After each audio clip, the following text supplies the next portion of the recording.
Hello students, welcome to Schoolpedia. आज CBSE के class 10th की हिस्ट्री के पहले चैप्टर की लास्ट वीडियो में हम देखेंगे कि किस तरीके से नेशनलिज्म इन यूरोप का जो पूरा मूवमेंट था उसका कल्मिनेशन हमें इटली और जर्मनी के यूनिफिकेशन के रूप में मिला। And we will also study about the strange case of Britain. Britain किस तरीके से अपने आप में एक अनोखा केस था और वो किस तरीके से एक नेशन बना। So first of all, I would like to request you that please subscribe our YouTube channel and join our Telegram channel. So now start the lecture. सबसे पहले मेरे बारे में जान लीजिए। मेरा नाम है कृष्ण कुमार शर्मा और मैंने दिल्ली यूनिवर्सिटी से एमएससी केमिस्ट्री किया है और सिविल सर्विसेज कोचिंग में मुझे पढ़ाने का अनुभव है। और यहाँ स्कूलपीडिया में आपके लिए मैं हिस्ट्री और केमिस्ट्री के लेक्चर लेके आता हूँ। So let's start. तो जर्मनी और इटली किस तरीके से यूनाइटेड नेशन बने, सबसे पहले हम देखेंगे जर्मनी के बारे में। आपको पता है कि 1848 में जो नेशनल सेंटिमेंट्स थे वो किसने हाईजैक कर लिए? वो हाईजैक कर लिए कंजर्वेटिव्स ने, जो चाहते थे कि पुराना जो स्टेट की पावर थी वो मेंटेन रहे। मतलब हम ऐसे समझ सकते हैं कि उन्होंने जब मूवमेंट में पार्टिसिपेट किया तो लोगों को लगा कि ये हमारी भावनाओं का ख्याल रखेंगे, ये हमें हमारी पावर लौटाएंगे। लेकिन हुआ क्या? जैसे ही इन्हें पावर मिली, जो कंजर्वेटिव्स को पावर मिली, इन्होंने पुराने दौर में लौटना शुरू कर दिया, लोगों की सुनना बंद कर दिया। कि क्या हुआ कि मिलिट्री का बहुत ज्यादा यूज किया इन्होंने मोनार्की जो छोटी छोटी थी जर्मन स्टेट्स में उनको इकट्ठा किया। और जो लैंड ओनर्स थे, यानी जितनी भी प्रभावशाली लोग थे जिनके पास पैसा था, रसूख थी, पावर थी, वहां लैंड ओनर्स को कहा जाता था जंकर्स। जैसे हमारे यहाँ पे लैंड ओनर्स को क्या कहते हैं? जमींदार। ऐसी जंकर्स कहा जाता था। तो इन्होंने प्रशिया के जितने भी छोटे छोटे छोटे छोटे मोनार्क्स थे, मिलिट्री पावर्स थी, लैंड ओनर्स, इन सब ने मिलकर लोगों पे जुर्म ढाना शुरू कर दिया कि सुनोगे तो हमारी सुनोगे, वरना यहाँ पे अपना नहीं चला पाओगे। तो लोगों की जितनी भी भावनाएं थी वो धरी की धरी रह गई, यानी नेशनल मूवमेंट उनका सफल नहीं हो पाया। तो ऐसे में एक बहुत ही इंपॉर्टेंट आदमी जो आपको दिखाई देगा, उसका नाम था ओटो वॉन बिस्मार्क। इसने ठान लिया, ये चीफ मिनिस्टर था प्रशिया का, इसने ठान लिया कि मुझे सारे स्टेट्स को एक करना है। तो इसकी लीडरशिप में, बिस्मार्क की लीडरशिप में, किसी राजा की लीडरशिप में नहीं, बिस्मार्क जो एक चीफ मिनिस्टर था प्रशिया का, उसकी लीडरशिप में ये पूरा यूनिफिकेशन हुआ। You will have to remember this name, Bismarck. तो धीरे धीरे ये किस तरीके से हुआ कि 3 लड़ाइयां लड़ी प्रशिया ने 7 सालों में। 7 सालों बाद आपको जर्मन स्टेट, एक यूनिफाइड स्टेट बना हुआ दिखाई देगा। तो 3 लड़ाइयां किस किस से लड़ी? एक ऑस्ट्रिया से लड़ी, एक डेनमार्क से लड़ी और एक फ्रांस से लड़ी। फाइनली 1871 में विलियम प्रथम, जो प्रशिया का राजा था, जो कि हेरिडिटरी से आया था, यानी कि मोनार्क था, विलियम प्रथम, उसको जर्मन एम्परर घोषित किया गया। ये जितने भी जर्मन स्टेट्स यूनिफाइड हुए थे, उसका एम्परर कौन बना? विलियम प्रथम। बिस्मार्क नहीं बना। क्यों? क्योंकि काम करने वाला कोई और होता है और चेहरा कोई और होता है। ये आपको पूरे वर्ल्ड हिस्ट्री में दिखाई देगा कि पीछे से, पर्दे के पीछे काम कोई और कर रहा होता है, लेकिन फाइनली राजा किसी और को बनाया जाता है। हालांकि बिस्मार्क ने ही बनाया उसको कि आप आगे आइए, क्योंकि लोग आपको जानते हैं, क्योंकि आप परंपरा से राजा हैं। तो ये जो फोटो यहाँ पे दिखाया हुआ है, इसमें यही सब है कि ये जितने आपको, एक तो व्हाइट कपड़ों में जो बीच में दिखाई दे रहा है, ये वहां का एम्परर है। क्या नाम है इसका? Prussian king William first. और इसके बराबर में जो खड़ा हुआ है वो ऑटो वॉन बिस्मार्क है। तो इस तरीके से ये एक फोटोग्राफ था जो किसी पेंटर ने बिस्मार्क को उसके आई थिंक 70th बर्थडे पे गिफ्ट किया था, कि किस तरीके से जर्मन यूनिफिकेशन में बिस्मार्क का सबसे इंपॉर्टेंट योगदान था, वो इसमें पिक्चराइज किया गया है। सो ये आप देख सकते हैं कि प्रशिया क्या था। प्रशिया जो आप ब्लू में देख रहे हैं, ये प्रशिया था यूनिफिकेशन से पहले का प्रशिया। 71 में तो यूनिफाइड हो गया था, 7 साल लगे थे। तो ये 1866 का प्रशिया है जो आप ब्लू कलर में देख रहे होंगे। और इसके अलावा जो आप येलो कलर में देख रहे हैं, ये 1866 में प्रशिया ने लड़ाई लड़ी थी। किसके साथ? ऑस्ट्रिया के साथ। मैंने बताया ना, 3 लड़ाइयां लड़ी, ऑस्ट्रिया के साथ, डेनमार्क के साथ और फ्रांस के साथ। तो ये येलो कलर वो है। और जो आप ये नीचे ग्रीन कलर देख रहे हैं, ये ऑस्ट्रियन एम्पायर है, जो कि अलग कर दिया गया जर्मन टेरिटरी से, और येलो वाला हथिया लिया गया, यानी युद्ध में जीत लिया गया। इसके अलावा जो ग्रीन कलर आप देख रहे हैं, ये 1867 में इन लोगों ने खुद ज्वाइन किया प्रशिया को, यानी जर्मन एम्पायर को इन्होंने ज्वाइन किया। और आप जो ये पिंक कलर में देख रहे हैं, ये साउथ जर्मनी, इन्होंने भी खुद 1871 में इसको ज्वाइन किया। और जो आप बाकी बचा हुआ देख रहे हैं, ये है जो इन्होंने फ्रांस से जीता 1871 में। तो इस तरीके से पूरा जितना भी आप इलाका देख रहे हैं, बस ये नीचे का ऑस्ट्रियन एम्पायर को छोड़ के ये पूरा जर्मनी बन गया, जर्मन स्टेट बन गया, जर्मन नेशन हिमस से। तो अब इटली की बात आती है, इटली में किस तरीके से नेशन बना। एक्चुअली इटली में बहुत सारे डायनेस्टिक स्टेट्स थे, ऊपर अलग नीचे अलग, इस तरीके से आप जब मैप में देखेंगे तो पाएंगे एक एक छोटा सा पतली सी गली टाइप का है इटली, और उसमें भी वो बटा हुआ था, ऊपर कोई और उस पर रूल करता था, बीच में कोई और रूल करता था, नीचे कोई और रूल करता था। 7 स्टेट्स में वो डिवाइडेड था, और बाकी खाली एक था सर्डिनिया पीडमोंट, जो कि इटालियन जो प्रिंसली लोग थे, यानी जो पुरानी परंपरा से जो इटालियन थे, वो ही थे जो खाली उन 7 में से एक पर राज करते थे। बाकी कहीं कोई और स्पेन राज कर रहा है, कहीं पे कोई दूसरा कंट्री या दूसरी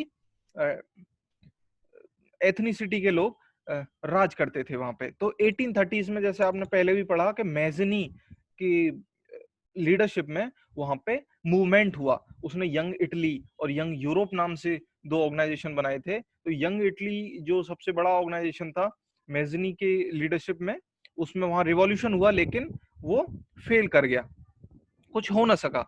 1831 में भी रिवोल्ट हुआ, 1848 में भी उसने रिवोल्ट किया, लेकिन कुछ नहीं हो पाया। तो अब फाइनली लोगों को लगा, जो मिडिल क्लास पढ़े लिखे लोग थे, उन्हें लगा कि हमसे कुछ नहीं हो पाएगा, आम लोगों से कुछ नहीं हो पाएगा, हमें राजा के ऊपर जिम्मेदारी देनी होगी। तो राजा बस एक ही था उनका, जो पुरानी परंपरा से आया हुआ इटली का था, बाकी सब जगह तो दूसरे लोग राज करते थे। तो सर्डिनिया पीडमोंट का राजा था विक्टर इमैनुअल सेकंड। उसके पास ये लोग गए कि सर आप जिम्मेदारी संभालिए। तो उसने जिम्मेदारी संभाली, और फिर बाकी जो स्टेट्स थे, जो छोटे छोटे स्टेट्स थे, उनको भी लगा कि यार इतना पावरफुल नेता अगर हमारा भी नेता हो, हमारा भी राजा हो इमैनुअल सेकंड, तो हमें हमारी इकोनॉमी बढ़ेगी। जब बड़ा स्टेट हो जाएगा, हमारी इकोनॉमी बढ़ेगी और हमारी पावर में भी वृद्धि होगी। तो इस तरीके से हुआ क्या कि बाकी स्टेट भी उसके साथ आने लगे। तो बाकी स्टेट जब साथ आने लगे, तो इसमें क्या हुआ, तो आप ये देख सकते हैं, ये मैप है कि किस तरीके से आप लेफ्ट साइड में देख सकते हैं कि कितने स्टेट्स में बटा हुआ था। ये अलग अलग कलर में है, और बाकी जो राइट वाला है, इसमें आप देख सकते हैं कि खाली एक ही कलर में है, पूरा इटली हो चुका है। और आप मैप में देख सकते हैं कि कौन सा स्टेट कब जुड़ा। तो सपोज आप देखें सेवॉय सर्डिनिया, जो बिल्कुल सबसे ऊपर है, वो 1858 में उसने इटालियन एम्पायर को ज्वाइन किया। फिर उसके बाद आप लोम्बार्डी, वेनेशिया, ये सब देख सकते हैं, ये 1866 में ज्वाइन करते हैं। तो इसकी प्रोसेस 1858 में शुरू हुई और 1866 में जाके खत्म हुई। जर्मनी को कितने साल लगे? 7 ईयर्स। उसने 3 लड़ाइयां लड़ी, कुछ स्टेट्स ने खुद सरेंडर किया। इसके अलावा इटली 1858 से 1866, 8 सालों में एक पूरा स्टेट बन के तैयार हुआ इटली। तो इसमें किसका रोल सबसे ज्यादा था? जैसे जर्मनी के निर्माण में सबसे ज्यादा इंपॉर्टेंट रोल किसने प्ले किया? बिस्मार्क ने, वो भी चीफ मिनिस्टर था प्रशिया का। इसी तरीके से इटली में भी एक चीफ मिनिस्टर था कैवोर करके, उसने सबसे ज्यादा इंपॉर्टेंट रोल प्ले किया। किस तरीके से किया?